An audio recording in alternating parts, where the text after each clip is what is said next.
नमस्कार, अपना उत्तर प्रदेश देख रहे हैं आप और मैं हूं आपके साथ ज्योति। केंद्रीय गृह मंत्री अमित शाह ने एक्स अकाउंट पर पोस्ट किया है। उन्होंने लिखा है कि सत्ता के लालच में बार बार देश की एकता और सुरक्षा के साथ खेलने वाली कांग्रेस पार्टी ने जम्मू कश्मीर चुनाव में अब्दुल्ला परिवार को नेशनल कॉन्फ्रेंस के साथ गठबंधन करके फिर से अपने मंसूबों को देश के सामने रखा है।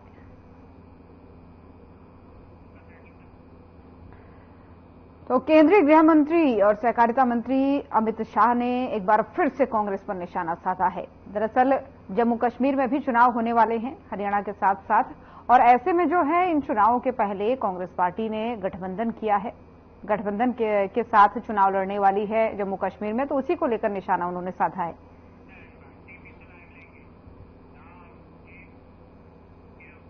और जम्मू कश्मीर में होने जा रहे आगामी विधानसभा चुनाव को लेकर के कांग्रेस पार्टी ने नेशनल कॉन्फ्रेंस के साथ गठबंधन का ऐलान किया है, जिसको लेकर के पूर्व केंद्रीय मंत्री स्मृति ईरानी ने कांग्रेस पर जमकर निशाना साधा। उन्होंने प्रेस कॉन्फ्रेंस के दौरान क्या कुछ कहा है, आइए आपको सुनवाते हैं। चलते भारत के गृह मंत्री जी ने और भाजपा के कार्यकर्ताओं ने कुछ सवाल कांग्रेस पार्टी से किए हैं।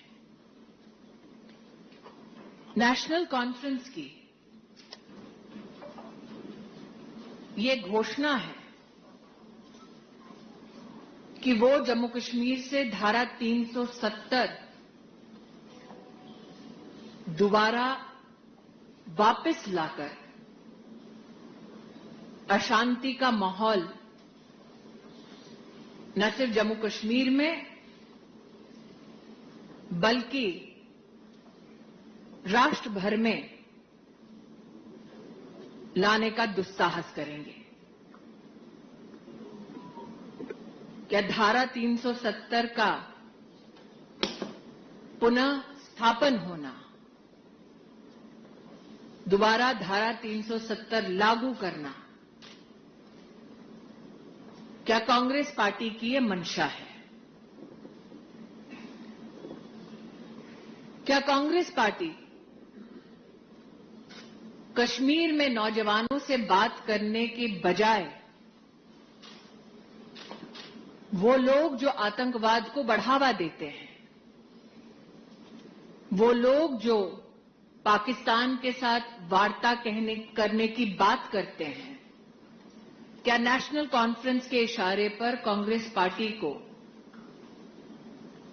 अलगाववाद को बढ़ावा देने का, समर्थन करने का इरादा है? क्या कांग्रेस पार्टी एलओसी ट्रेड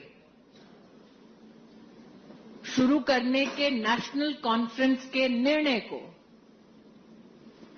फिर से बॉर्डर पार से आतंकवाद और आतंकवादियों के इकोसिस्टम को समर्थन मिले, क्या कांग्रेस पार्टी का ये इरादा है? जिन लोगों ने आतंकवादी घटनाओं में योगदान दिया, पत्थरबाज थे, क्या कांग्रेस पार्टी नेशनल कॉन्फ्रेंस के चलते उनको सरकारी नौकरी में बहाल करके फिर दहशत का एक माहौल लौटाना चाहती है? धारा 370 हटने के बाद दलित, गुज्जर, बकरवाल, पहाड़ियों के साथ भारतीय जनता पार्टी की सरकार ने न्याय करवाया। क्या कांग्रेस पार्टी का आरक्षण विरोधी चेहरा सामने आया है? क्या कांग्रेस दलित, गुज्जर, बकरवाल, पहाड़ियों के आरक्षण को समाप्त करके नेशनल कॉन्फ्रेंस के इशारे पर अपने गठबंधन के चलते ये पाप करने वाली है? क्या कांग्रेस पार्टी चाहती है कि शंकराचार्य पर्वत का नाम तख्ते सुलेमान हो और हरि पर्वत का नाम कोहे मारन हो? क्या कांग्रेस पार्टी फिर भ्रष्टाचार की आग में जम्मू कश्मीर को झोंकना चाहती है और सिर्फ गिने चुने परिवारों के हाथ में कमान सौंपने के समर्थन में है? क्या कांग्रेस पार्टी जम्मू और घाटी के बीच भेदभाव की राजनीति का समर्थन करती है एनसी के चलते? नेशनल कॉन्फ्रेंस की कश्मीर को ऑटोनॉमी देने की जो विभाजनकारी सोच है, क्या कांग्रेस पार्टी उस सोच का भी समर्थन करती है? धारा 370 के हटने के बाद भारत ने, भारतीयों ने अपने राष्ट्रीय संकल्प को पूरा किया कि कश्मीर से लेकर कन्याकुमारी तक एक निशान, एक प्रधान और एक संविधान रहेगा। क्या नेशनल कॉन्फ्रेंस के चलते कांग्रेस पार्टी अलग झंडे के वादे का समर्थन करती है? हम आशा करते हैं कि भारतीय जनता पार्टी ने आंतरिक सुरक्षा, राष्ट्रीय स्वाभिमान और जम्मू कश्मीर की जनता के साथ लोकतांत्रिक ढांचे में न्याय हो, ये जो पहल की है, इस शांति को और विकास के इस पथ पर अग्रसर जम्मू कश्मीर की जनता को और देश की जनता को कांग्रेस पार्टी जवाब जरूर देगी। An unholy alliance came together to pursue power. The Congress Party and the National Conference came together and announced an alliance that has given rise to many questions. The National Conference speaks of a different flag. Does the Congress Party support the National Conference's promise of a separate flag for Jammu Kashmir? The National Conference has publicly announced that they will reinstate Article 370 and Article 35A. Does the Congress Party support the National Conference's agenda of breaking India? The National Conference speaks about LOC trade, while Pakistan continues to nurture terrorism and an ecosystem that is aligned with terrorists. Does the Congress Party support the Pakistani agenda that has been pronounced on many platforms of creating unrest in Jammu Kashmir? Does the Congress Party support reinstatement of those whose relatives are involved in terror activity and stone pelting in government jobs? Does the Congress Party want Shankaracharya Hill to be known as Takhte Suleiman and Hari Parbat to be known as Kohe Maran? Does the Congress Party, in its support to the National Conference, want to push back the economy of Jammu Kashmir back into the hands of a few families whose corruption bleeded the taxpayers of India? Does the Congress Party support the National Conference's politics of discrimination between Jammu and the Valley? Does the Congress party support the dangerous, divisive politics of the National Conference of giving autonomy to Kashmir? Congress party needs to answer if the National Conference's agenda of restoration of Article 370 is acceptable to the Congress party. Does it also mean that the Congress party stands against reservation? Does the Congress party support the National Conference's promise of ending reservations for Dalits, Gujars, Bakarwals and Pahadi communities? We all know that every Indian has resolved incessantly that we as one nation have one constitution, one flag.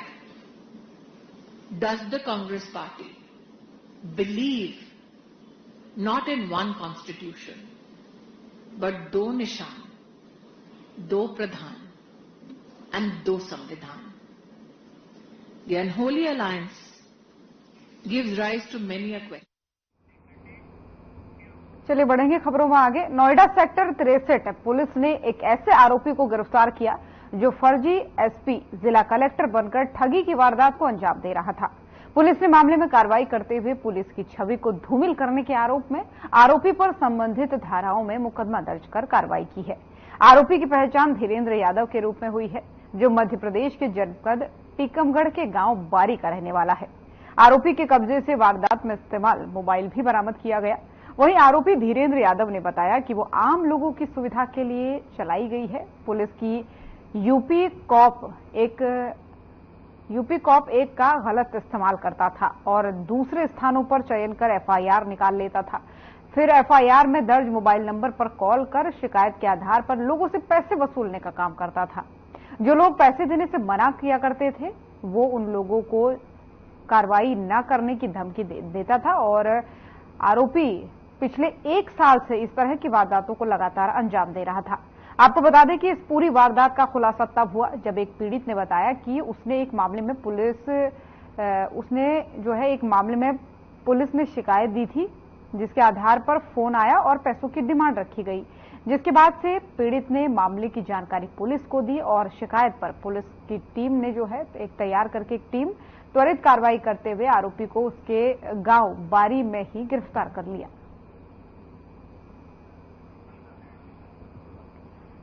तो नोएडा में एक फर्जी SP बनने वाला व्यक्ति गिरफ्तार हो गया है। बताया जा रहा है कि ये लोगों से ठगी करने का काम करता था और जिन लोगों ने पुलिस स्टेशन में एफआईआर दर्ज करवाई होती थी तो उनको कॉल करके ये पैसे की डिमांड करता था।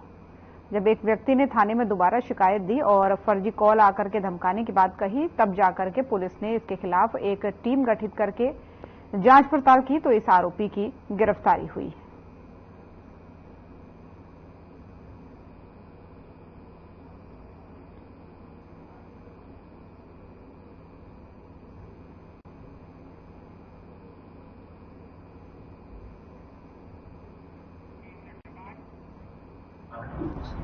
तुरंत ही घटना का संज्ञान लेकर वादी की तारीख पर स्वतंत्र धाराओं में मुकदमा दर्ज कराया गया और जब पाया गया तो उसमें जो व्यक्ति था वो ओरछा का रहने वाला व्यक्ति, उसका नाम धीरेन्द्र यादव है। ओरछा यूपी और एमपी के बॉर्डर में कानपुर के पास और ललितपुर के पास एक छोटा जनपद है, वहां से इसकी गिरफ्तारी हुई। ये वहां पे एक गिरोह की तरह काम करता है। ये लोग का मुख्य मोडस ऑपरेंडी ये है कि ये लोग यूपी कॉप ऐप जो एक ऐप है उसमें एफआईआर अपलोडेड होती है, उनकी एफआईआर ऑनलाइन निकालकर और ऐसे मुकदमे जहां पर जनरली अरेस्टिंग कोर्ट के आदेश से नहीं किया जाता या ऐसे मुकदमे जहां उनको लगता है कि बहुत ही अर्जेंसी है, जैसे 366 के मुकदमे, इस तरह के कुछ चुनिंदा मुकदमे छाट कर ये लोग वादी को कॉल करते थे और मुकदमा एक्सपेडाइट कराने के नाम पर उससे 3 से 5 हजार रुपए की डिमांड करते थे। ये डिमांड ये लोग कई बार मुकदमा एक्सपेडाइट कराने के नाम पर, कभी ये जल्दी गिरफ्तारी कराने के नाम पर, कभी गिरफ्तारी कराने के नाम पर कभी किसी खर्चे पाने के नाम पर ये अलग अलग बहानों से 3 से 5 हजार रुपए ये लोग कलेक्ट करते थे और ये लोग अपने पर्सनल नंबर से कॉल नहीं करते थे। इनकी एक वहां पे लोकल शॉपकीपर से 7 कार्ड थी जहां से ये ऑलरेडी एक्टिवेटेड सिम मंगाते थे और जिस शॉपकीपर से मंगाते थे उस शॉपकीपर को भी इस पूरे पैसे का 20% कट देते थे। उस जगह पर और भी इस तरह के गिरोह काम कर रहे हैं और हमने उसमें से कुछ लोगों को वांछित किया है। पुष्पेंद्र है जो शॉपकीपर है जिससे ये सिम लाया गया था, उसको भी हम लोगों ने वांछित किया। जल्दी उसकी गिरफ्तारी भी सुनिश्चित की जाएगी। इससे एक संदेश मैं ये देना चाहूंगा सभी व्यूअर्स को कि कभी भी इस तरह की कॉल जो आपको मुकदमा एक्सपेडाइट करने के नाम पर या किसी भी तरीके की अगर वसूली की या पैसे मांगने की शिकायत अगर आपको आ रही है तो उससे बचें। आजकल की फ्रॉडस्टर्स सर अब तक कितने लोगों से ठगी कर चुके हैं सर?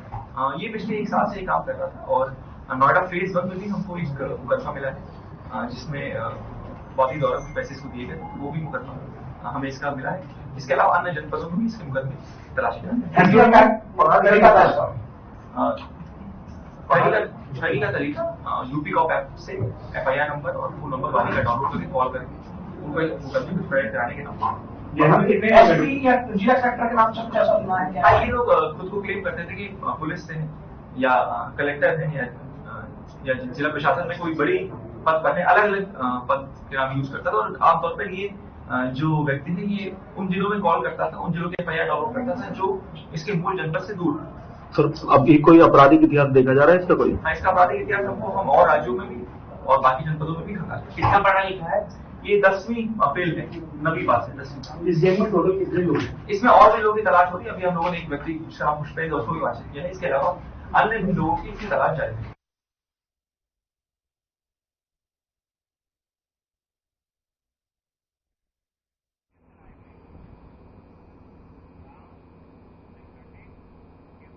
और उधर कीव दौरे पर विदेश मंत्री एस जयशंकर ने प्रेस कॉन्फ्रेंस की जिसमें उन्होंने रूस यूक्रेन युद्ध को लेकर प्रधानमंत्री मोदी के संदेश पर कहा कि भारत का मानना है कि दोनों पक्षों को समाधान खोजने के लिए एक दूसरे के साथ मिलकर काम करना चाहिए।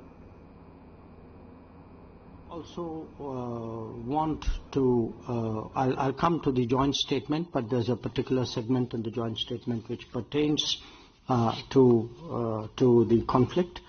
So let me read that out,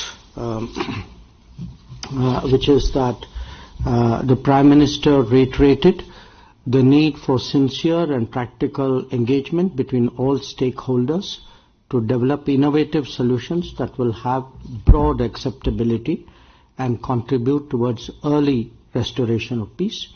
He reiterated India's willingness to contribute in all possible ways to facilitate an early return of peace. Now, while I read that part out from the joint statement, again, just to refresh your memory, or for those of you who may not be entirely aware of it, I would like to remind you that in the past, India has actually been actively associated with various efforts led by various countries in this regard. We supported the Turkish effort in 2022 to open up the Black Sea grain corridor. In September 2022 also, Prime Minister Denis Shmyhal actually took up with us the concerns regarding the Zaporizhzhia nuclear power plant. At that time, it was a matter on which we had been thereafter directly in touch with the Russians, and then back to the Ukrainian side, also been in touch with IAEA Director General Rafael Grossi. And at various other points of time, we had also taken public positions cautioning against the danger of escalation. Now, let me now come to today's discussion on this particular subject, because I would say in terms of the time which the Prime Minister and President Zelensky spent, most of it actually was in regard to the conflict. So here, the Prime Minister spoke about our position, which I have summed up for you, that there is not an era of war, that dialogue and diplomacy are key to the solution, will not come out of the battlefield. He shared the widespread sentiment in the global south about the repercussions of this conflict for them. He spoke also about his discussions recently with President Putin in Moscow. The Prime Minister, if you remember, was there in July. He sought President Zelensky's assessment of both of the ground situation as well as the diplomatic scenario. President Zelensky spoke at some length on both issues. He also spoke about taking the global peace summit in regard to Ukraine forward. And I would say, if I were to kind of sum up really what was a fairly long and detailed discussion, one, it revolved around to some extent the military situation, about on the medium-term concerns like food and energy, and most of all on conceivable pathways to peace and conflict resolution. I would say, I'm sure the Ukrainian side will do its own briefing, but in fairness, I would sort of sum up their position as saying that they clearly wanted the continued involvement of India with the Global Peace Summit. There was also a discussion about what could be effective ways of taking these discussions forward, not necessarily within the format of the summit. There are obviously multiple possibilities here and multiple views about those possibilities. So what I can say is that it was a very detailed, a very open, in many ways a very constructive discussion. And if there is any further development in that regard, we will obviously keep you all informed. With regard to other issues, I think the best that I would do, because we have a paucity of time, would be to refer you to the joint statement. I'm summing it up very succinctly. I'm not touching all points, but in the joint statement, I want to emphasize that the Prime Minister and the President reiterated their readiness to further cooperation in upholding principles of international law, including the UN Charter, such as respect for territorial integrity and sovereignty of states. As I said, they spoke about the summit on peace in Ukraine. The last meeting was in June of 2024.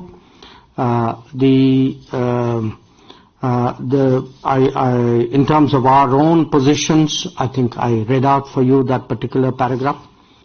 I would say, in addition to that, there are references in the joint. तो हमारा उत्तर प्रदेश देख रहे थे आप। Bulletin में फिलहाल इतना ही। नमस्कार।